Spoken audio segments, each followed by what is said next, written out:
Koas itu kalau di kedokteran umum gimana? Kalau untuk koas itu eh, nanti langsung langsung biasanya kan kalau setiap universitas tuh selalu ada rumah sakit yang apa ya, kayak rumah sakit terkait gitu, kayak universitas yang misalnya aja kayak UB itu kita ada di RSSA Saiful Anwar Malang, habis itu ada RSUB Rumah Sakit Brawijaya, Universitas Brawijaya kan punya rumah sakit sendiri ya. Terus habis itu kita ada rumah sakit eh Dokter Iskak Tulung Agung. Habis itu kita juga ada rumah sakit Budi Waluyo di Blitar. Kalau untuk rumah sakit yang kayak pendidikannya di UB. Tapi kalau yang tempat utamanya itu di RSSA Malang Saiful Anwar. Nah, untuk kayak kelompok koasnya sendiri itu kita pakai metode apa namanya? Ladder. Jadi acak. Tapi yang nentuin dari Kita sendiri. Jadi ntar ada kayak istilahnya tuh kakak tingkat gitu. Kakak tingkat itu yang ngacakin kita. Kalau misalnya di UB ya, kita ada dari kakak tingkat gitu ngacak dari ininya. Kita tuh pakai line, tahu fitur line ladder itu nggak Kak? aduh aku gaptek gak tahu. Oh ya, nah pokoknya di line tuh kan ada yang kayak buat ladder gitu, kayak buat ngacak gitu. Nah, itu ntar kita kayak gitu, apa tuh namanya, tinggal diajak, terus udah nama-namanya ntar di list, nanti tinggal dikasihin ke prodi. Jadi yang dari ngajak sendiri tuh kita ya, gitu. Nanti tinggal list namanya, tinggal dicerahin ke prodi. Oh berarti kayak afiliasi ya. Iya, intinya kayak, ya intinya kita kayak ngajak sendiri, tapi ngajaknya biar adil, ada kakak tingkat gitu yang bantuin ngajakin. Soalnya kan kalau kita ngajak buat angkatan kita sendiri gitu, misalnya ada satu orang gitu yang ngajakin, kan bisa aja dia curang nih, kayak dia pinginnya sama yang enak-enak gitu. Jadi biar adil, yang bantuin ngajakin tuh kakak tingkat biasanya kayak gitu sih. Tapi mungkin setiap universitas beda-beda ya, tapi kalau di FKUB kayak gitu, yang ngajakin kakak tingkat, tinggal nanti kita list namanya udah ada, tinggal disesuaikan ke prodi gitu. Oh oke. Berarti eh, sistemnya ngacak tapi tetap dibantu sama kakak tingkat gitu ya. Mm-mm. Mungkin universitas lain ada yang dari prodinya langsung yang ngajak, itu juga ada mungkin ya. Tergantung beda-beda sih. Nah selama koas yang dilakuin apa aja itu? Sebenarnya sama kayak preklinik. Preklinik itu maksudnya yang S1 ini. Kita ada per masing-masing itunya kan. Ada kayak penyakit dalam sendiri, anak sendiri. Nah, itu ntar ya kita bedanya, kalau preklinik kan kita cuma melajarin teori. Nah, kalau koas tuh kita udah bisa ketemu pasien, dan kayak udah bisa kayak eh apa ya, udah bisa kayak bantuin dokternya, misalnya dokternya minta tolong kita ngapain gitu, ikut ke ruang operasi atau apa, ikut dokternya visit ke pasien kayak gitu sih. Cuma sistemnya sebenarnya sama kayak apa namanya, sama kayak anak kuliahan yang S1 ini. Jadi ntar kita kalau udah selesai stase, kan istilahnya stase annual di koas.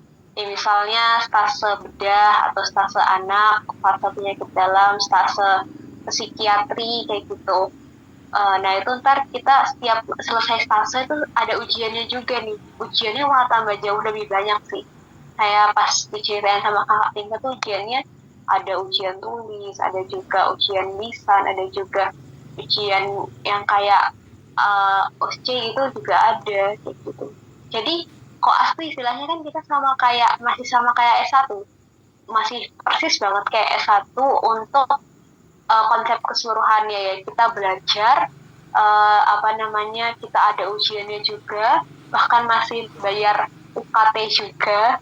Jadi bayar UKT-nya selain S1, koas pun juga masih bayar UKT. Tapi bedanya kita udah bisa ketemu pasien langsung kayak gitu. Udah bisa kayak ya udah megang alat-alatnya langsung gitu lah. Oh berarti baru bisa ketemu sama pasien itu setelah koasnya itu ya. Tapi juga kita yang nggak bisa bebas gitu kan, harus tetap pengawasan dokter. Maksudnya gini, tak kira itu gini. Misal tadi kamu kan kayak minat di penyakit dalam kan. Oh oke, kamu masuk koas Mm-mm. nanti rencana aku ikut yang ke ini dong ke dokter yang penyakit dalam. Tak kira kan Oh, kayak enggak, gitu. enggak, enggak wajib semuanya. tak semua stasiun. wajib semuanya masuk juga gitu ya. Semuanya wajib. Sampai OB, parkiran, kantin. Bingung nih harus respon gimana, jadi saya respon ketawa aja. Karena lucu beneran dong.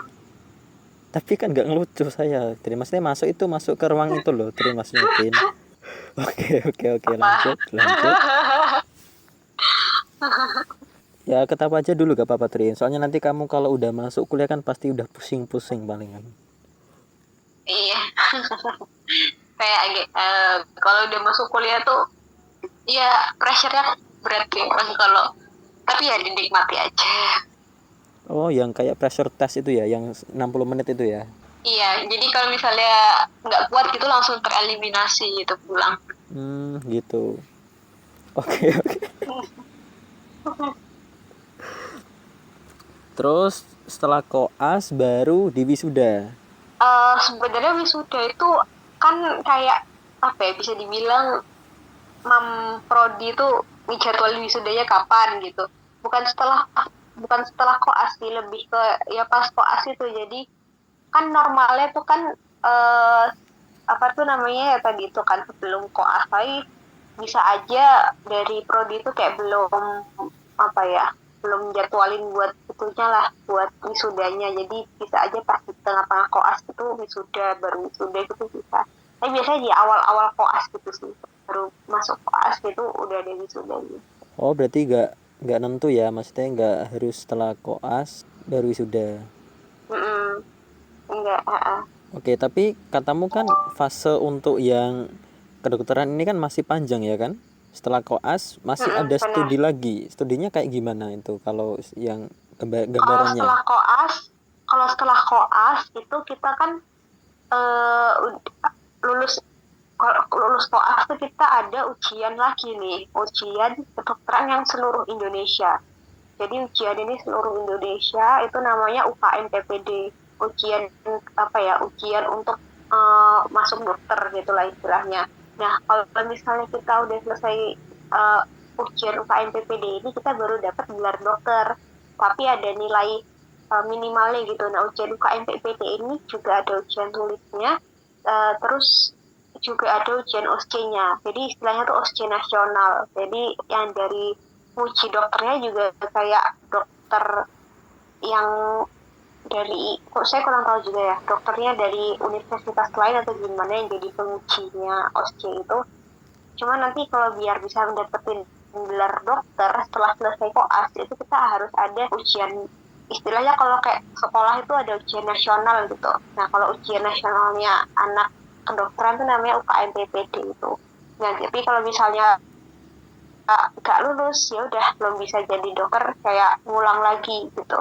Cuma kalau udah dapat gelar dokter nih, kan udah lulus koas, udah UKM PPD, terus OSCE nasional lulus.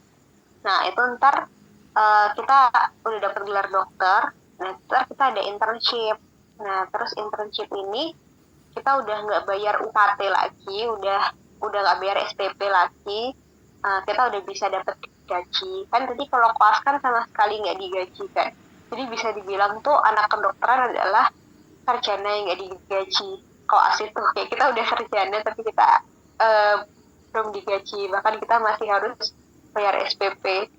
Nah, itu untuk internship itu kita baru digaji karena udah dapat gelar dokter kan, jadi bisa lebih bebas gitu lah megang pasiennya, nggak yang jadi koasisten kayak tadi. Koas itu udah bisa megang pasien.